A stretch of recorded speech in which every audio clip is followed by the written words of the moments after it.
Bizde kadrы решает все деп Сталин айтқан да. Кадр жоқ болып жатады бізде. Интенсивный садоводство бойынша көзге сүртер мына бар. Үсікөлде бір Азамат Қасеев деген бар.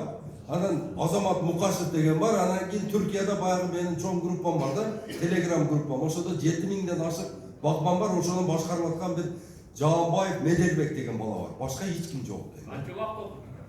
5 жыл оқисыз. Мен номерімде жазғыла 0550 20 0007 менікі. Ошоға жазып қойғыла, мені WhatsApp группаға қосып қой деп жазғыла, мен сіздерді группаға қосып қояйын. Дағы бір жолы қайталайын. 0550 20 0007 Абдулла Ташиевич деп жазып қойыңыздар. Ана да сұраулар болса бере беріңдер. Соғандар қандай сұраулар? Беріңдер. Biz şu kaçıncı uçakları Ege'yi gösteriyoruz orada. O yerde bu resimlik balığına giyin ziyankeşleri olur. Kimiksiz açtırır, kimi hocam bir gelmemekte. Sebep apleyenim, bir gösterler aktarlar. Apleyen apıskonu olmaydı. Şu boyunca kişine anlamak derseniz de. Valla şu rayonda bir kişine neyimi açıp? Sezon değil mi? Gül dağından giyinirler.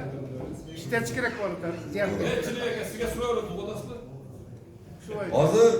Hazır buna biofabrikanın ökülü var mı bu yerde? Biofabrikanın. Buna memleketlik organikalık departamentin emesi çok gene. Oşol kişi geliş gereğiyle de şu çoğuluşka geliş gereğiyle buna oştukun çakırdıgıyla ol nemeden joldan Bişkekten çıkan eken marsinesi жақсы жүрбөй келе албай калды. Ошол келин раса сону түшүндүрүп берет бирок мен ага айттым. Кел дедим, ар бир айылга бар дедим. Булардын азыр 2 препараты бар да, бирөөсү биялигин, экинчиси трихотепа. Бул экөө тең органика. Анан булардын бир Алла Таала берген ушунда 4 чымыны бар экен. Бизге белгисиз жана белгилүү 800дөн ашык зыянкечтердин tukumların özünce деген жоқ кылат экен да бул. Алла Таала ушуну берген экен. Анан бул жагына мен там бердим да. Мына жапай алмаларды эч ким жебейт, эшектер жебейт, үстүнө тийбейт.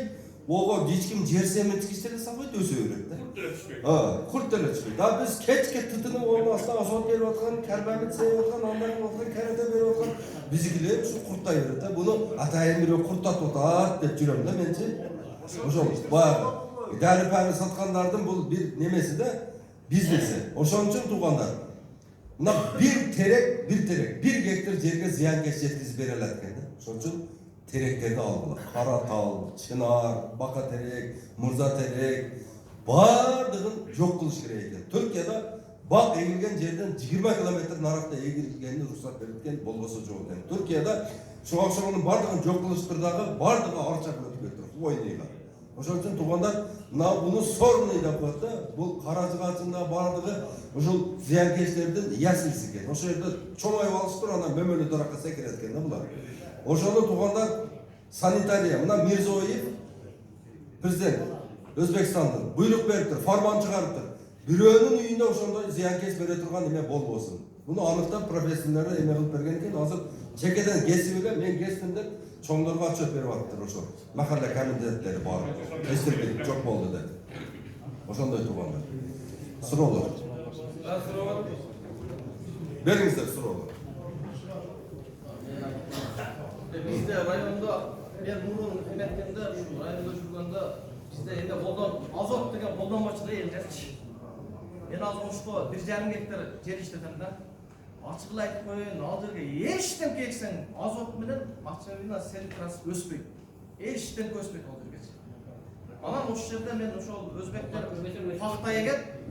пахта егет дагы, мисалы үчүн быйыл пахтасына бир дары берсе, кайра башка эме өсө берет экен, ошол дарынын ичинен башка бир курт өсө берет экен да. Бул Кытайлардын эмеси экен. Буну өзбектер өздері айтып отырады да. Bir дары ексе, башкача bir курт чыгат экен. Ага дагы айра Кытай бир эмесин алып келип коет экен. Мына ошого каршы. Мындай айланып отуруп. Пахта эме пахтадан түшүп прибыль көрүшү өтө начар болуп атат да. Азыр элдердики. Азыр биздин советке да мен өзүм ачылып да ушу азот, мочевина, ошолорду алып келип уже элдер пайдалана баштады да. Ошо тууралуу айтып көрсөңүз, ошону колдобош үчүн азыр мына мен өзү дыйкан деле эмесмин, мен өзү коммерсантмын. Бирок үйүндө 11 бука багамын. 11 буканын чыккан тезек эмесин сөл жылан багып атам азырчы. Былтыр сөл жылан багып мен бир эле өзүм жегенге помидор эктим да. Ал жерде өзү помидор деле болбойт. Баягы эме жей берип, мачавина жей берип, ал жерге эчтеке деле өспөгөн эмеге ошо сөл жыланда кичине кошуп эме биогумустан коштуруп помидор эктим эле. Помидор мындай болду, ачык эле сөз да. Чоң болду. Эмеси аябай бийик болду. Бизде элди ойготуш керек болгон да. Мен өзү коммерсант кылам. Малды бакканда эрте менен карайм, кечкурун карайм. А мен өзүм коммерция кылам. Турцияга барам, ар жерге барам, ошо товар алып келип. Нурланбек Сатыбеков өзүңөрдүн кулуңар мени дайыма финансово и морально поддерживает. Азыр Дайыма. Актилекте үйүм бар, үй салгам 2 этаж. Ошол жерде мен бука багам. Актилекте жалгыз мен багам. Сасыбадак деп атат. Мен азыр ошо үйүмдү сатып, бир фермерский хозяйство эме салайын деп атам да. Мына мен өзбектердин арасына барып жашасам билет экенсиң, олордун эмесичи. 3 сотук, 4 сотук жерде мал багышат. Кышындасы мал багат, жазындасы дыйканчылык кылат. Көп болсо 1 гектар же 1 гектарга жетпеген жери бар. Ошону менен целый год тиригилик кылышат. Тиригилиги нормальный. А бизде мисалы үчүн по тарапка барсаң, элдер укуктайт. Ачык эле сөз. Азыр мен ал эмеден бир 30 сотик, калинден 30 сотик жер алып, картошка егип берген бар. Картошкасы болбой деген да.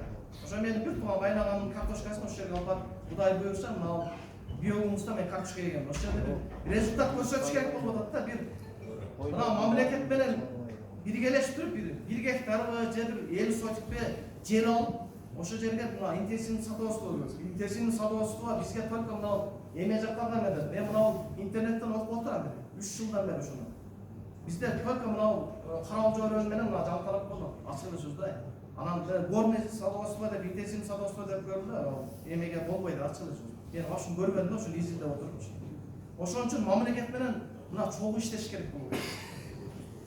Анан биздин районго мына мен мал базарда жүрөм, мына көбүрөөк жүрөсүң, ана мен да мал базарда жүрөм. Бизге кандай десем, ошо малды багуу боюнча элдерди үйрөтүш керек болот да. Биз ушу таң калабыз да. 35 миңге 1 жылдык торпо, 1,5 жылдык торпо. Жүзүндө салып барып сатабыз. Ошону өзбектер алып туруп 80 миң сомго сатат. 3,5 ай 4 ай багат да 80 миң сомго сатат. Мен ушу ыйлаганым даяр кылып туруп малды алып барып берет. Депчи. Ошону өзбектер алып багат. Ар бир өзбектин үйүндө бар ошо. Биз дагы ушу тиригилик кылышты, кичине үйрөнүшүбүз керек да. Мындан ачык эмес. Эң биринчи бул жерде мына Нурланбек туура айтып кетти. Биз мына комбикорм жасашты үйрөнүшүбүз керек да. Сбалансированный корм для скота. Мунун ким үйрөтөт? Мына адистер бар. Булар комбикорм эмне, составы эмне, канча туз коюш керек, канча кальций коюш керек, баардыгын билет. Ушуларды силер иштетпей атасыңар да. Жөн эле бага кара чөпкө коюп коюп, анан кийин жемчит татып коесуңар, ону менен мал өспөйт. Ону малдагы баягы чайнаган сайын энергиясы кетет. Ошого бир эле экструдер, мына бир айга бир экструдер алып келип койсоңор, ошол чөптү дагы, маканы дагы, будайды дагы, арпаны дагы, баардык бедесине берип, баардыгын баягы балдардын кукурузасы бар ба? Кукурузадай кылып чыгарып берип коет да. Аны мал кайтарбай атам экен да. Баягыны жейт экен, капчабайт экен. Ошо ойдо ал болуп кете берет экен. Мына элдердин суроосуна жооп берели. Башка жака кетип калдыңар. Башка поезд жолго түшүп кетип калдыңар.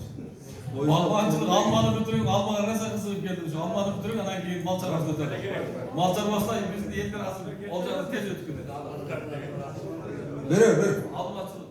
Малина боюнча суроом бар еді, ама жакшы сорт малиналар бар экен да, ошого мындай алып келгенге көмөктөшө баштады. Малинаны алып келип балдар сатып атат. Уже 8 жылдан бери Ысыккөл, Каракол баардыгы эгип атат. Ошол группага киресиңер, ошол жерде Аскарбек Сулайманов деген бала бар. Ошол каракат, малина, ежевика, брусника, голубика баардыгы менен заниматься этет. Ошонун номерин таштайын. Ооба.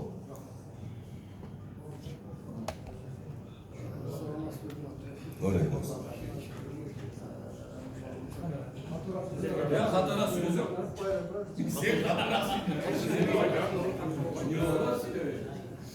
Bizde mынау Қарақұлжа аймағында суға жер аз да, көпшілігі жай жер болып тұрады. Ошоған сіздің де практикада болса керек, бізде көбірек мысалы бірінші айырма болады, ол жерде көпшілігінде суға жерлер жаңа өстердіктен берілген, аз да. Ана көпшілігіне елдер алдырып тау таштар, жайлы жақтар, жер қылып ашқан, бұлақты жерден жақын жерде. Бірақ ал жердің бардығына жай жер болып есептеледі. Анан бирок жайыттын жерин багы башка кылууга эч кандай мамлекет тараптан уруксат берилген эмес экен. Бирок ол боюнча дагы атайын мыйзамдардан карадык. Мына жайыттар жөнүндө дагы мыйзамдын 3-чү беренеси жазылып турат, жайыттарды боюнча. Ошол айтууда мал жайыдан башка нерсеге дагы пайдаланса болот. Анан кийин ошол анан дагы бир 515-чи дагы бир токтом чыгыптыр. Ол токтомдо мал жайууга байланышпаган башка максаттар үчүн деп. Ол боюнча дагы ижарага берген болот экен да. Анан кийин ушуну бир атайындасында көпчүлүккө да жакшы түшүндүрүп койсоңуз, ошол жайыттык жерин кантип пайдалансак болот. Себеби жапайы мөмө жемиш эгүү боюнча атайын ушу мыйзамда жазылып турат. Ошону бирок көпчүлүк органда, аэроклөтүү же экологик инспекциялар келип, сен жайыт жерди тосуп алдың, андай мындай кылдың, иштегенге болбойт. Давай алып сал деп. Мыйзам бар ошондой. Бирок 515-чи мыйзамда толук жазылып турат. Ошону бир атайын адисте бир толук түшүндүрүп элге бир жакшы неме кылып койсо жакшы болот эле да.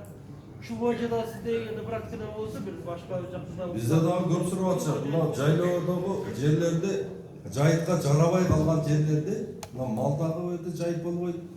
Ал жерге тоок дагы бай калбайсың. Эч нерсе кыла албайсың. Ошол жерге мына буритеди же бир кандайдыр бир баягындай бассейн кылып, кышта суу толтой турган жолдор бар да. Ошондой кылып багбанчылык кылайын деп аракет кылып атат. Азыр экинчи окуудан өттү ошол мыйзам.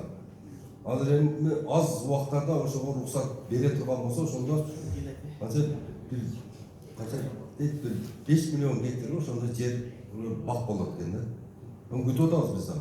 Ошону берсе жакшы болот деп. Азыр эми чындыгында айтканда 400 гектар жерде 4 эчкини кууп жүрөбүз да. О 400 гектар жерге кандай сонун немелерди жазсак болот. Мына мен айткандай теманы азыр өзгөртүрөмүн. Азыр мен бул Россиядан, Кавказдан, Литва, Латвия, ошо Белоруссия, Украинадан 7 түр чөп иштетип атканын көрүп, ошолор менен тыгыз сүйлөшүп, демеп атам, Румикс деген чөп чыгарган экен.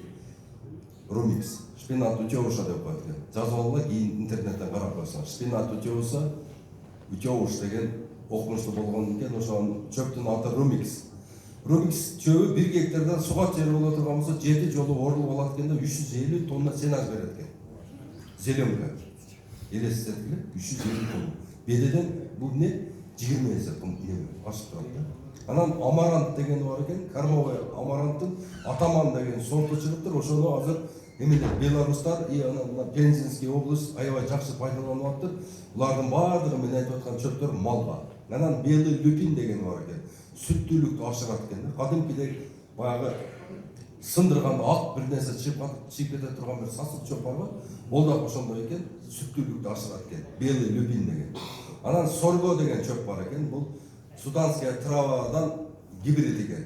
Бул да жакшы экен. Анан ого караганда соргосу жакшыраак болуп атат. Суданская травасы. Суданская трава Судан мамлекетинде өстүрүлгөн экен. Бул малга берет экен, адамдар өзү ун кылып жейт экен. Биз будайды кандай ун кылып тартып алып жесек, алар да ошону будайдай кылып пайдаланат экен. Аябай калорийный жакшы болот экен, адамга сыйымдуу болот экен. Мына азыр биз ак унду көп жеп атабыз, ошон үчүн көп ооруп атабыз. Японияда 90-80ге чыккан чалдарга берет экен ак нанды кубат болсун деп. А бизде тамак эзип коюп атат да.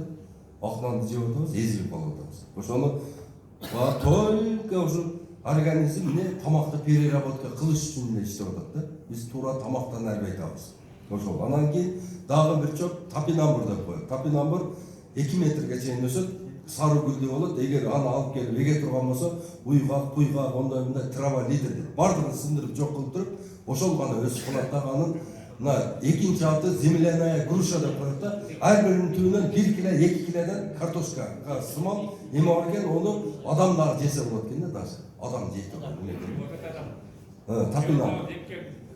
Анан кийин Дагы бир чөп баягы неме Азамат Хасеев егип аткан Киевна. Ошол чөбү.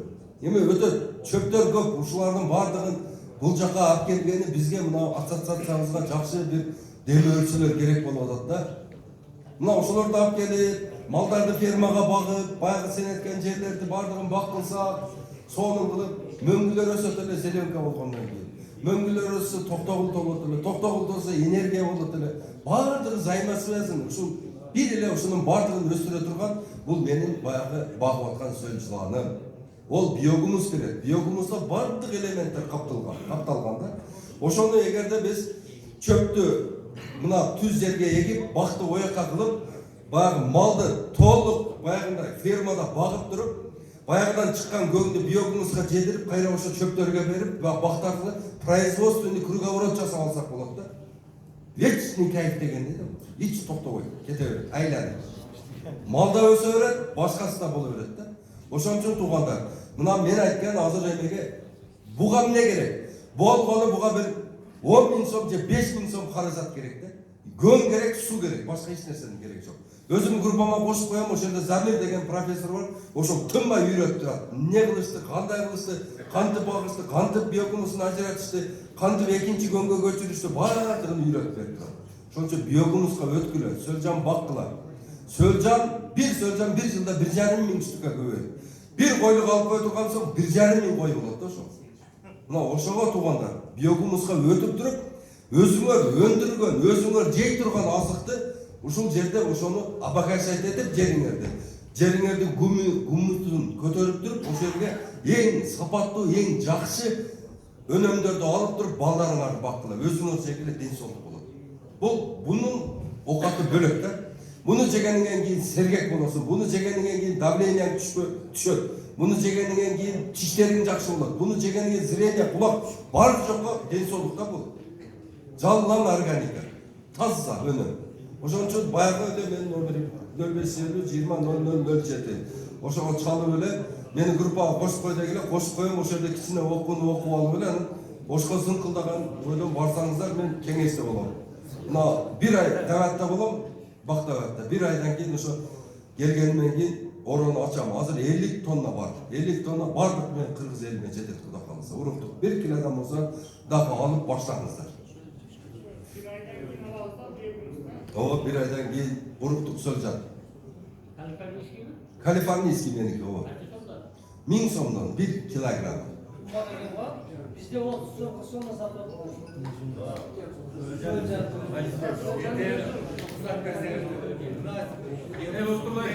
Жылдан бери иштеп атабыз да. Буну ёмкост жасаш керек. 2 ёмкост жасаш керек. 5 метр, бир агы 1,20-дан 2 ёмкост жасап, биринен-бирине өткөрмөй кылып койгон. Азыр менен бу жерден азыр Сүккөлгө чейин алып кетип, Бишкек алып кетип, тас менен кыз менен берип атам. Маркстер, Мактия бу жерде өзүбүздүн тааныштар алып жасап атат, Анан кийин огородко чепсек, бардыгын натуралай болуп атат. Помидорун деле, бадырын деле, картошкасын нормальный болуп атат. Аны билип атышат. Бирок буяктар айткандай, сиздер дагы ар бириңер жасап алсаңар болот. Үйүңөргө. Бул натуралай. Азыр мына алманы айтып атабыз, алманы азот бере турган болсоңор экспортко жөнөтө албайсыңар. Табырынан кетип калат. Мына немени берсеңиздер, Вообще эч нерсе өткөзө албайсыңар. Лаборатория бүтөйүнөп калды. 1 айдан кийин бүткөндөн кийин эч нерсе өтпөйт байкап. 1 кило эч нерсе сата албайсыз. Ошо тоодо кыктар жатпайбы? Ошодан кийин көрүш керек да. Ёмкост жасап алсаңыздар, Сөлжан ол сойлоп түз менен эле кетип калат. Мындай жака кылда. Өзү эле жеп чыгып кетип калат. Ону ёмкост жасап, суу чыкпай турган кылыш керек. Сөлжан качып кетип калат болбосо. Ачык жерге көйлөп коюп коем десем. Бетондош керек. Бетондош керек. Азыр эме мындай да туугандар. Мына биздин немебиз, мына баягы юктагы адамдар баягы немеде багып атат да. Мына Кадамжай, Кызылкыя жактар бизге караганда бир аз жылуу. Мына мен Сөлжандар ямадагылары жакшы иштеп атат, а берки жөнүнө мына түзгө салгандарым асты стяжка. 2 метр кылып үйүп туруп, ширинасы 5 метр кылып туруп, ошол жерге 2 хова көнгө салып койгонмун, алардын жакшы иштеп атат. А берки ямадагылар суузда ачып көрөсүң да, суукта иштебей коет. Ошон үчүн буга дагы акча коротуп туруп 10го 5 кылып туруп сарай салып алсаңыздар, бул силерге дайыма иштей турган нерсе болот. Асын стяжка кылып, акем айткандай чекелерин мындан борт кылып көтөрүп, тегиз кылып туруп, бир жарым метр көтөрсөңөр болду. Ортосуна көңдү үйөсүңөр дагы өтө суук болуп кетип атканса, бир буржуйканы алып келип туруп от жага коесуң, бир 15 күн от жаксаң өтүп кетет. Мына кайра алып чыгып коесуң. Зато ол биогумус, ал жерде мисалы үчүн 1 кило биогумус кышы менен ол 40 эсе көбөйөт. Ушунчалык жакшы нерсе да, буга көңүл бөлгүлө. Көң керек, суу керек, уруктук керек. Болду, башка эч нерсенин кереги жок. Өзү иштей берет. Сиз тойдо жүрө бересиз, ол иштей берет дегендей да. Только иштейт, 24 саат иштейт. Ошо биогумузду көбөйтүп, мынау биздин кара суу өзгөн бош жерлерге ошо өзбектерге сатсаңар болот. Ошентип биздин жерди оңдош керек. Жер вообще бөлгөн. Жок. Одан жеген адам оорулуу болбос, башка эч нерсе болбойт. Суроо бергиле. Турандар, мына биогумусга өтүп кеттик да.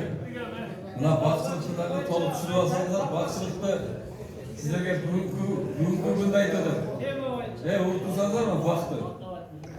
Бакты мына силер менен эсептешкенде бул кишилер айтып атат.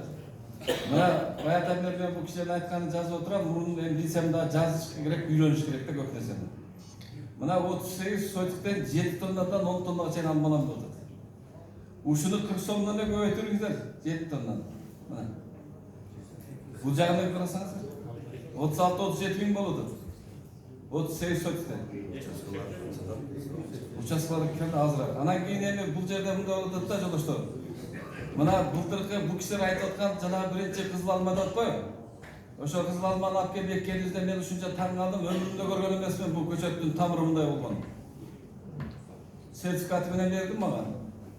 Көчөттүн тамыры биздин азыр базарда алган көчөттүн 10-ун коссоң көчөттүн тамыры зорго жетет да.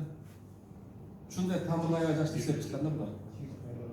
Ошол мен 60-туу эгип 150 сомдон алып эктим эле, ошол 60-тын баары тегиз биринчи эле жылы гүлдөдү. Ар бирин баары сындырып чыктым гүлүн. Мага болбойт деген бир информация беришти. Гүлүн токтот, алып салды. Гүлүн баарын өчүрүштүм. Азыр эми баягы маанилебес, генебестик менде да болуп атат да, мына бул киши айтты 20-декабрда башташын деп өтүп кетти. Алманы караштуу буга өтүп барат. Ошон үчүн мынакей могул жерде баасына толук түшүнбөй калдыңыздар мына. 1 гектар жерге 1700 көчөт кетет деди. Мына полукарликте. Бу адам бул жерде дагы баасы 200 сомдон болсо 340 миң акча кетет. Адам мунун тегерегин тоспосоң бак болбойт. 2000 доллар кетет деп атат, 150 миң акча кетет деп атат бакты тосконго. Мындан тышкары кандай кылсам деп атасың, кыргыздын жакшы оокаты жан баштап жата турган ушундай болот, 200 миң берсең, бу тамчылатып сугарып болот. Пульт менен отура бересиң. Суу менен аскер болот. Ошол ар бир көчөт, ар бир жанагы шланги бул кишилер башынан өткөн үчүн айтат, иштеген үчүн айтат, узак мөөнөткө иштейт деп атат. Баягы 1 жыл, 2 жылга эмес, көбүрөөк узак мөөнөткө иштейт экен. Ошондо жалпы сиздер ушул жерге кетирген каражатыңар 590 миң болуп атат. 1 гектар. 1 гектарына. 1 гектарын тосуп жасаганга. Ал эми ушуну 5 жылдан кийин алганыңыздарда 3 миллион 200 миң болуп атат. Şu kişiler aytқан тартипте иштеп келсеңиз 5 жылда 3 миллион 200 миңге жетип атасыз. Абилеге иште 2 малды айдасаң жеңеме жакпайсың. 3 миллион акча жаныңда болсо жеңем ысык чайды коюп кел айнаңа садаган эшти үшүп калдым деп сени чакырып турат. 5 мал чай берет. Азыр 1 мал чай берет, берсе бересең мен иштеп жатам. Өзүң иче берди. Мынаны ойлонуш керек. Bu kişilerin aytқан жылын толық еске тұтқанын естеп қалдың. Вакытты еккенде 25 жыл түшүндүрөт деп атат. Болсо жакшы карасаң 50 жылга чейин кетип атат деп атат. Үй бүлөлүк доход ушунда туруп атат. Мына чалкалап жатып алып иш кылсаң, сизге бу 25 жыл бул алма багып атат. Болгон алмаңызды мына азыр уктуңуздар 38 сомдон азыр 100 сомго чыгардым деп атат саткан алманы мынакей. Анан мыйман чакырабыз үйгө. Мыйман чакырганда чет өлкөдөн келген алманы 3 эле алма алсаңыз 1 кило, ал 170 сом народыйда турат. 3 эле алма 170 сом. Ошону бөлүп келе 55 сомдон тиет 1 3түк алма. Муну эсеп кылбай атпайбызбы? А болуптур 100 сомдон эле ошол алманы алсам турган болсок бүгүн базарда. Ошол алманы эсептеп келгиле. Ар бир алмалар 15 сомдон 20 сомдон түшүп калат. Чет элдик эмес, өзүбүздүн местебизде 100 сомдук алманы эсептегенде. Мына жолдоштор мынандай зыян кетип атат. Мен эмне үчүн сүйүнүп айтып атам муну маселени. Былтыр мына залдын биягын зорго алып келсек, быйыл мына толук бияга келип атат. 50 кишине ойгонуп калыптыр деп атабыз. Бул кишилердин кирген группасына кирип, мен ана телефонун кайра айтып атам. Мына ошол группада толук жатып алып дагы уйкун келбей түшүк киши менен сүйлөшө бересиз. Окуйсуң, кантип кутайт, кантип сугарат, кантип эгерсиң, кайсы жерде каякта көчөт аласың, баасы канча, бар жок ошол бул кишилер маалымат ошонун ичинде болот. Анан тойдо отурсаң да тырың этип билдирүү келет. Жаңылыктын баарын ошол WhatsApp'тан окуп турасыңар. Сиздерге бул кишилер ошондой чак түзүп берип атат. Биз сиздер менен биргеликте бир группага кирели деп келип атат. Бак өстүрүштү үйрөтөлү деп атат. Кептин баасы мындай болот. Ошон үчүн ар бир адам болуптур 1 гектар экпе. Ошону 5 сотиктен болсо да 2 гектар көбөйтүп барыш керек. Ар бир атуу. Мал чарбасындагы жашың өткөндөн 20 жылдан өткөндөн бир торпак менен бир койду колап көрчү, жетеби экенсин, жетпей экенсин. Ага чогуруп көрчү. Аны багып көр эрте туруп, эртелигечи. А бак өзүн өзү каралып атпайбы? Өзүн өзү багып атат. Жанагында тамчылатууга киргизип алган болсок, жаңын жылгалы кыргыздын оокаты болуп атат, бул жан баштан жата турган. Азыр баг эгип алгандар сүйүнүп отурат, өсөрбөй экен сүйүнүп отурат. 1 гектар багы бар бул кишинин. Бул кыргызча карап атат болбакты да өсөрбөй экен. Мен азыр бүгүндөн баштап түшүндүм. Бул кишилердин айткан сөзүнө караганда өсөрбөй экен жана путай турган адамды издейт бул киши. Азыр адресин сурап изде алайын деп атат. Ушул алманы путатып алайын деп атат өсөрбөй экен. Оюнда да ушул калды азыр. Мына караганда сүйлөгөндө өңүнөн окуп турабыз кантип атат. Ошон үчүн жолдоштор бул нерседен баарыбыз бул кишилердин телефонун кайра жазып алып мынакей 0550 20 0007 деп жазып алыңыздар да мени группаңызга кошуп коебуз десеңиздер, Абдулла кошуп коет сиздерди. Ошо группага кирип алышып алалы жолдоштор. Анан биогумус айтылат, биогумус кыргыздын жалкоо оокаты жана азотту 27 сомдон алгандан көрө эшиңерде ар биринде мал бар. Кой бар, уй бар.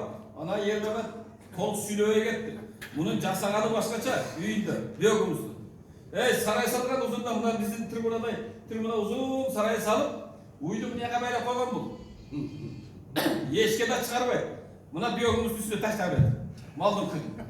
Эшикке көтөрүп чыкпайт мына ошону айтпайдым. Жылуу сарайдын ичинде кышын жай иштеп атат мында. Биогумус мына. Ушул Айылбактан кредит алып иштеткенде нааразы болду, муну кантип актайын деп. Бүгүн мына азыр айтып атат, өзү көрүп атасың. Мен жалаатка чейин сатып атам деп атат, биогумусту. Дүйнө жүзүндө буга теңдеш азык жок тугандар. Дүйнө жүзүндө теңдеш жок. Алмаң 15 күн муруп пышат, картошкаң 15 күн муруп пышат. Кандай мөмөт эксең, ошол даракты 15 күн мурдап пышырат. Өлүп бараткан, баягы тамыры курап бараткан, жаны калган кишине даракты кайра жандандырат бул. Биогумус. Жугуш доорусу жок. Лабораториядан текшерип койсоңуздар, бул кыргыздын жакшы оокаты. Азотту 200 кг азотту эсептеп көрүп будайга сеп атасыңар. Ошол 200 кг азотун көп болсо 1-2 жыл берет. А бул 5 жылга чейин кетип атпайбы азотты жерди кыртышын кармап. Мына тупурактуу болсо дагы жумшартып, дагы азыктандырууга бул биогумуска жетпей атат жолдоштор. Баасын эсептесеңиздер, азотту 200 кг азот бере турган болсоңуздар 5400 сом акчаң кетип калып атат, жол кырайдан тышкарында. А биогумус үйүңдө өсүп атат. Өзүң өстүрүп атасың. Буга да көңүл кошкулбай мынакей. Азыр биздин райондо аябай катуу иштетип аткан мынакей. Мына Ермамет иштетип атат, Беркин менен талант. Талант деген бала жана сөз сурай берди го. Ташта эмне болот деп. Бычыраган гараждын ичинде таш эгип аткан, көзбөз болду. Биринчи жыл алмасы түшүм берди. Экиден үчтөн кармады. Өсөрбөй. Мына өсөрбөйгө аскал чыгып айтпайт. Биринчи жылы полукар ектеле ошонун алмасы алды, 2-ден 3-тен. Ол так коюп тур жанагы гүлдөгөнү сындырып алган экен. Ошол жерде биогумус өстүрүп атат, эски гаражды алып калган, яманы ошо боюнча калтырган экен, навесте өстүрүп атат. Мына биогумус неден коркот? Шыйпырдан коркот, айнектен коркот, таштан коркот, анан каучуктан коркот, анан күндөн коркот, башка эч нерседен коркпойт. Бул киши айткандай тойдо жүрө бересин, ал иштеп силерге азыктыкты даярдап турат. Бир гана кыйынчылыгы биогумусту елегенде гана кыйналбасаң, башка убакта кыйналбайсың жолдоштор. Сөйлжан алып болуш керек дейм, талага чачып атканда. Сөйлжан кетпей турган шарт болуш керек. Бул да силерге азык. Такыр болбогондо эмне болот? Ошол азыкты сатасыздар. Мына ушу жерге алып келип 24 сомдон бир килосын сатты го. Мына. Талан. Сен пасайт десең жок экен. 24 сомдон мектептин директору отурса керек ошо жерде. Ошо кишилер алып кетти. Гүл ошо гүлгө салгыла деп бир сунуш кылды эле мына. Азыр ошко чейин алып барып сатып атат. Жанагы силер сөз кылган Павлония болот го. Павлонияга ошол даракты колдонуп атат мынакей ошол. Биогумуз. WhatsApp-ка кирип алыш. Ошон үчүн бул кишилердин берген айтып аткан окуусуна туура көрөлү дагы жолдоштор. Кергенде ушу бакка киришет. WhatsApp-ына кирели, группасына кирели. Биргеликте иш кылалы жолдоштор. Кандай эле? Ушунун аркасында иш кылалы. 5-6 мал баккандан көрө 5-6 көчө тегип кой, ошол бага тей. Жанагы Шермемет өзгөндөн бир киши алып келип тур. Бир кызык нерсени уксаңар. Мага алма бутап берди, алып келип тур үйүндө. Алма бутай турган киши өзгөндө турбай тур. Үйүңүздө канча алмаңыз бар десе, 15 алмам бар десе. Жей турган канча алмаңыз бар десе, бир да алмам жок десе. Ал эмне кыласың барып бутатып аны кыйналып. Үйүңүздө 5-15 алмаңыз болсо бутатпай да койбойсуң дейт иш. Эми сен карагандай эмне кереги бар деген сөз да. Мына. Ошон үчүн алманы мына бул кишилер айткандай. Эч нерседен коркпой, мына агрономдордо турат, Өчүң бар деп туташ керек алманы. Колдон келмесе. Анан мына кишилерден сунук кеңеш алыш керек. Жашта түшүнгө өткөзүп берели деп атат. Жашарталы деп атат. Ушу маселеге катышалы ушу келиңиздер ушундай. Бул акем айткан баягы чоң алманы ошондой өчүң бар деп бута дейт. Биздин алмаларды Анда бутабай коет го. Бирден бирле же экиле будагын алып кой, 4 жолу буталып атпайбы? Эми туугандар, акем аябай жакшы баян кылып берди. Ушуга бардыгыбыздан алабыз. Анан мына биздин эң биринчи өндүрүшүбүз өспөй аткандын себеби биз патриот болбой атабыз. Кирип эле Россиянын, Казактын, Украиндин, Өзбектин, Тажиктин товарын алып атабыз. Буну дагы айтып койбосом болбойт. Магазинде ачып эле кирсеңиздер 99% башка жактан келген товарлар. Анан биздин өндүрүштүн товарларын биз сатып албасак, анан олар оборот кылбаса, анан кандай өнүгөбүз? Бүгүндөн баштап туугандар, оштун печеньясын жейбиз, нокаттын согун ичебиз, мына Беловодскийдин майын жейбиз. Бар жокту өзүбүздүн карманайлы. Мына келип аткан соктор бар го магазинде жайнаган. Ошонун эки эле биздики, эки эле. Эфес дегендики мына натурал. Нокаттыкы, Эфес көлдүкү. Эки эле биздики. Анан мына келип аткан печеньялардан мына бар болдук эле биздики, атаныкы эле биздики. Калганы биздики эмес. Келип аткан конфеттерден 100 конфет бола турган болсо, атаныкы эле биздики, калганы биздики эмес. Ошон үчүн атаныкын алгыла, бар болдукун алгыла, ошолор байысын, ошолор менен завод курсун, чоңойтсун, анан бизге продукция болот. Анан кийин биз ичибиз өзүбүз деген сөзгө качан келебиз? Өзүбүздү качан биз поддержка кылабыз? Качан биз мынтип эле баягы жат параз болуп жүрө беребиз? Ошон үчүн тамагыбызды тешип атса дагы өзүбүздүн жегенине аракет кылайлы. Акылдуу сөзүм ушул.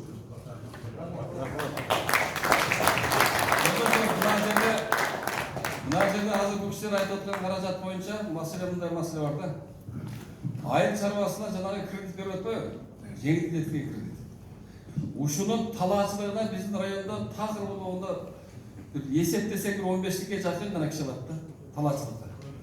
Көпчүлүк 85% мал чарбасына алып алат. Анан мындай эсебин алып туруп ушундай эсептеп кредит каражатты жанагы ушу талаачылык алалы деп бир аракет кылып көрсөңүздөр, банктар силерге ошол жагынан да мындай кылып аткан ишиңиздерге жардам берет да банктарда. Ушул маселелерди эске алыңыздар. Анан урматтуу дыйкандар, баба дыйкандар, жылдын башында мына ушундай жакшы